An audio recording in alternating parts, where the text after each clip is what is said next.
महाराष्ट्रातील जिल्हा परिषदा आणि पंचायत समितीचे निकाल हाती येत आहेत। आता काउंटिंगचा शेवटचा टप्पा चाललेला आहे आणि आतापर्यंत हाती आलेले निकाल आणि अंतिम टप्प्यातले कल लक्षात घेता महाराष्ट्राच्या जनतेने पुन्हा एकदा महायुतीवरच आपला विश्वास दाखवलेला आहे। 12 जिल्हा परिषदांमध्ये भारतीय जनता पार्टी पुन्हा एकदा सर्वात मोठा पक्ष म्हणून या ठिकाणी स्थापित झालेला आपल्याला पाहायला मिळतोय आणि 12ही जिल्हा परिषदांमध्ये महायुतीचीच सत्ता येईल हे आता अतिशय स्पष्ट झालेलं आहे। साधारण आपण बघितलं तर जवळपास या ठिकाणी 60 ठिकाणी भाजप नंबर 1 वर आहे। छत्रपती संभाजीनगर, सिंधुदुर्ग, सोलापूर, सांगली, धाराशिव, परभणी आणि सातारा। शिवसेना 2 ठिकाणी नंबर 1 वर आहे, रत्नागिरी आणि रायगड। राष्ट्रवादी काँग्रेस पुण्यामध्ये नंबर 1 वर आहे आणि जिथे तीनही पक्ष एकत्रित लढलो अशा कोल्हापूर आणि लातूरमध्ये देखील आम्हीच नंबर 1 वर आहोत, महायुतीच नंबर 1 वर आहे। त्यामुळे मला असं वाटतं की अतिशय चांगला अशा प्रकारचा हा कल समोर आलेला आहे। भारतीय जनता पक्षाकरता देखील आपला 2017चा रेकॉर्ड हा भाजपने तोडलेला आहे। 2017 साली या जिल्हा परिषदांमध्ये भाजपला 141 जागा होत्या। आता अजून निकाल पूर्ण व्हायचे आहेत, पण घोषित झालेल्या निकालांमध्येच 236 जागा या भाजपला मिळालेल्या आहेत आणि भाजप हा नंबर 1 पक्ष म्हणून या ठिकाणी एस्टॅब्लिश झाला आहे। आपण जर पंचायत समितीचा विचार केला तर पंचायत समितीच्या आत्तापर्यंत घोषित जागा ज्या झालेल्या आहेत त्याच्यामध्ये 2017 साली भाजपला एकूण सगळ्या जागा मिळून 284 जागा होत्या, पण आतापर्यंतचा जो कल आहे त्यात 410 जागा भाजपला मिळालेल्या आहेत। त्यामुळे एक मला असं वाटतं मोठी उडी ही भारतीय जनता पक्षाने मारलेली आहे आणि तशीच आमच्या मित्रांनाही चांगल्या जागा या ठिकाणी मिळालेल्या आहेत।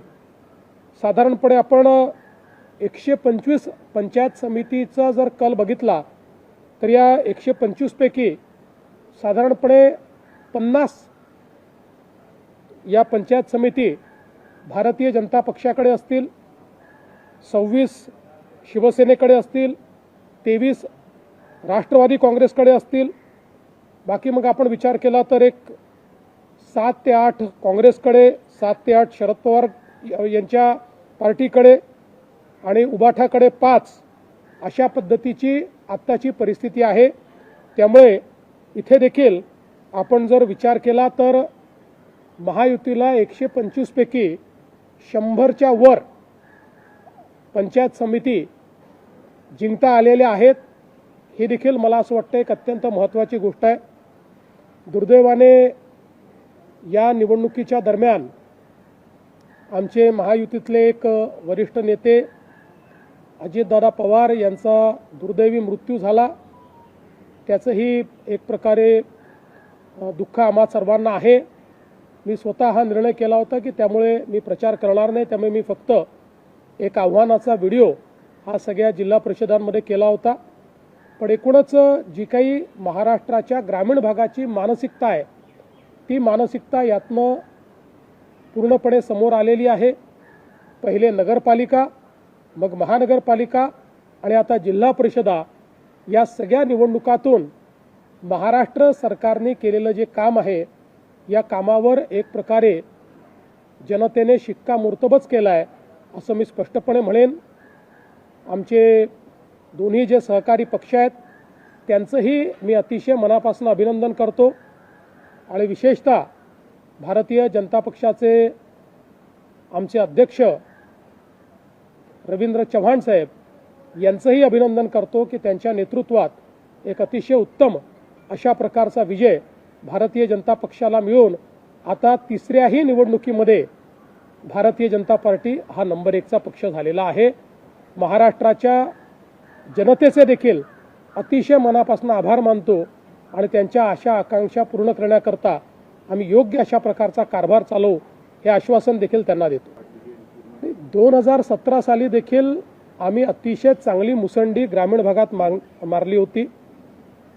2014 असेल, 19 असेल किंवा 24 असेल, आम्ही ग्रामीण भागात विधानसभेत अतिशय चांगला विजय प्राप्त केला होता। पण यावेळी मात्र त्याहीपेक्षा मोठा विजय मिळालेला आहे। त्यामुळे हे तर आम्ही 2014 सालीच जे मिथक होतं की भाजप हा शहरी किंवा निमशहरी पक्ष आहे हे आम्ही तोडलं होतं, ते 17 मध्ये आम्ही अधोरेखित केलं आणि आता मात्र पूर्णपणे आम्ही ते स्थापित केलेलं आहे की भारतीय जनता पार्टी शहर, निमशहर आणि ग्रामीण अशा सगळ्या भागात नंबर 1चा पक्ष आहे। मला असं वाटतं की हा जनतेचा विश्वास आहे। एकूणच या देशामध्ये प्रधानमंत्री नरेंद्र मोदीजी यांनी ज्या प्रकारे ग्रामविकासाचं कार्य हातामध्ये घेतलं, ज्या प्रकारे ग्रामीण इन्फ्रास्ट्रक्चर करता मोठ्या प्रमाणात निधी उपलब्ध करून दिला, ज्या प्रकारे आवास योजना असेल, शौचालयाच्या योजना असतील किंवा लखपती दीदीची योजना असेल, अशा विविध योजनांतनं एक सकारात्मक वातावरण तयार केलं आणि त्याचवेळी महाराष्ट्रातल्या सरकारने जे कार्य करून दाखवलं त्यामुळे एक मोठा विश्वास हा जनतेच्या मनामध्ये तयार झाला। आज प्रत्येक जिल्ह्यामध्ये भारतीय जनता पार्टी असेल किंवा आमचे मित्रपक्ष असतील यांना एक प्रचंड समर्थन मिळतं आहे आणि त्याचाच परिणाम आहे की इतकी मोठी भरारी आम्ही या ठिकाणी मारली आहे। मला असं वाटतं की ज्यांना हे वाटतं की आपल्याला चिंतन करावं लागेल ते अतिशय योग्य मार्गावर आहेत। कारण मी नेहमी सांगतो आम्ही जिंकतो आहोत, आम्हाला आनंद आहे, पण कोणीही परमनंट जिंकत नसतं, कोणीही परमनंट हारत नसतं। पण जे लोक आपल्या हारण्याची कारणं शोधण्याच्या ऐवजी कोणावर तरी खापर फोडतात ते मात्र कधीच जिंकू शकत नाही। त्यामुळे जर अशा प्रकारचं रिअलायझेशन कोणाला होत असेल तर मला असं वाटतं की ते योग्य मार्गाने चाललेले आहेत। महाविकास आघाडी फारशी कुठे दिसत नाही आहे आणि खरं म्हणजे आम्हाला फारसं काही करण्याची गरज नाही। रोज सकाळी 9 वाजता त्यांचे प्रवक्ते जे स्टेटमेंट्स देतात त्यामुळे आम्हाला निश्चित मोठा फायदा होतो। त्यामुळे आम्हाला फार काही करण्याची आवश्यकता पडत नाही।